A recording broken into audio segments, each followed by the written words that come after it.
Namaste to all of you. Today I will talk on the negative impact of modern lifestyle on our health. The modern lifestyle includes smoking, alcohol, drugs, physical inactivity, etc. and etc. It affects our body tremendously, and the stress is increasing at a tremendous level. And I also add to this negative autonomous thoughts, that is uh, negative thoughts which increases our stress.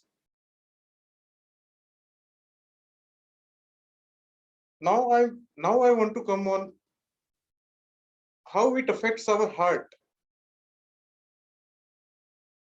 अपने हृदय में जो arteries होती हैं वो उनका नाम होता है कोरोनरी आर्टरीज. स्ट्रेस और ये जो मॉडर्न लाइफस्टाइल जिसमें ये सब कुछ आ चुके हैं, ये उसकी वजह से ये जो वेसल्स है वो कॉन्स्ट्रिक्ट हो जाती है, मतलब सिकुड़ जाती है. उसकी वजह से इसका ब्लड फ्लो नहीं हो पाता सही ढंग से, हार्ट में ब्लड फ्लो नहीं हो पाता, और रिजल्ट इसका ये है कि हार्ट अटैक, हार्ट डिजीजेस वगैरह ये सब कुछ इससे हो जाती है. और मैं फिर आना चाहूंगा लंग्स पे. लंग्स पे ये कैसे, ये लंग्स के टिश्यू को डैमेज करती है, जहाँ पे अपना ऑक्सीजनेशन होता है ब्लड का.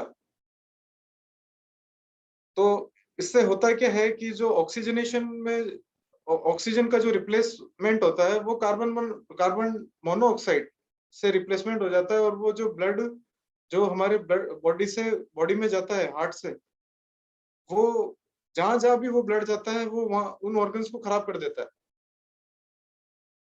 और मैं आना चाहूंगा ब्रेन पे.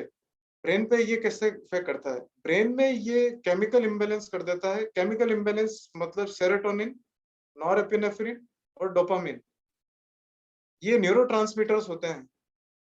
इनका काम होता है कि अपने जो ब्रेन को खुश रखना और विपरीत परिस्थितियों में इसको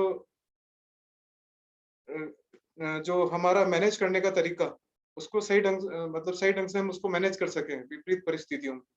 तो इन न्यूरोट्रांसमीटर्स का ये काम होता है.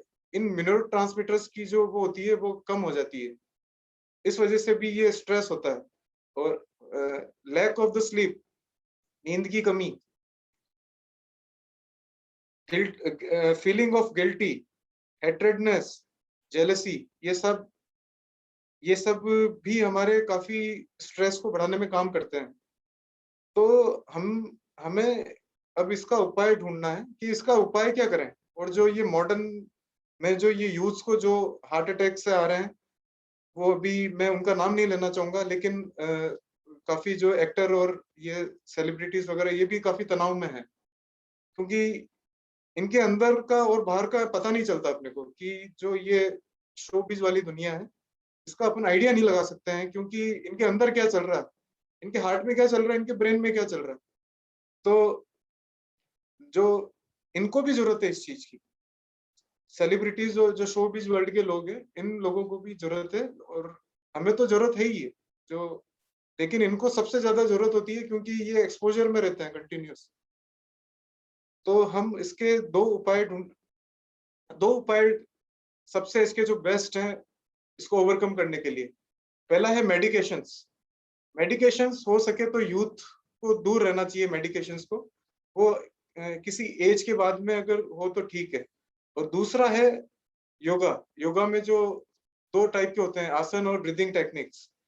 ब्रीदिंग टेक्निक्स से जो हम डीप ब्रीदिंग वगैरह ये करते हैं, उससे हमारा पैरासिम्पैथेटिक नर्वस सिस्टम एक्टिवेट होता है, जिससे ब्लड फ्लो जो होता है हार्ट का वो बढ़ जाता है, और हार्ट की रेट, जो हृदय की गति है, वो भी धीमी हो जाती है, और ब्लड प्रेशर भी कम हो जाता है, और जो दिमाग होता है वो काम और पीसफुल स्टेट में आ जाता है.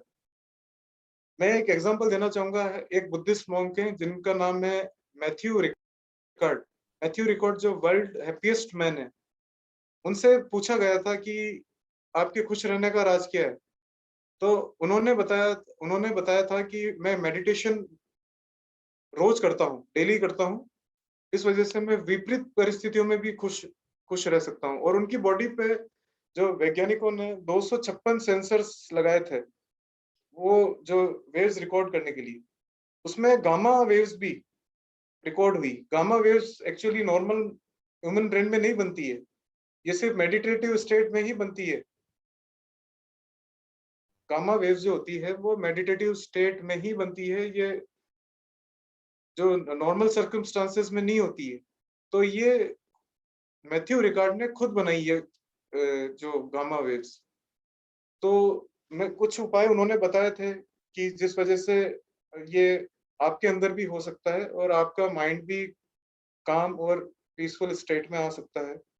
तो उन्होंने सबसे पहले बताया था कि सुबह जब हम उठें तो पीला रंग होता है, उसको देखें। पीला रंग मतलब शांति का एक ये प्रतीक होता है, उसे देखें। और दूसरा उन्होंने बताया था कि अपनी बॉडी को स्ट्रेच करें ताकि जो बॉडी होती है वो रिलैक्स स्टेट में आ सकती है।